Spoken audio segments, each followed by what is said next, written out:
Nongpoh MLA Meral Bond's aim has expressed serious concern over the delay in allocating housing units under the Integrated Housing and Slum Development Programme in Nongpoh to the rightful beneficiaries. The scheme was sanctioned in 2008 and 2009 to provide an accommodation for the poor families, and around 128 units have been completed. However, due to some issues, the beneficiaries have not been allotted these units.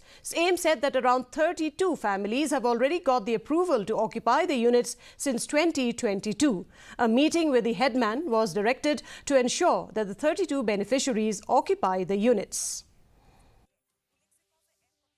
With regard to the Integrated Housing and Slum Development Program, this is a very beautiful program. Way back in 2008-2009, it was sanctioned to facilitate poor family who doesn't have a house, who doesn't have a land. They will be accommodated there. This project has been pending. Now around 128 unit has been completed due to the issue that the beneficiary that has been selected, the committee which is headed by the Deputy Commissioner, they have not directed them to go and stay there. So these places and this house, it's just lying like that.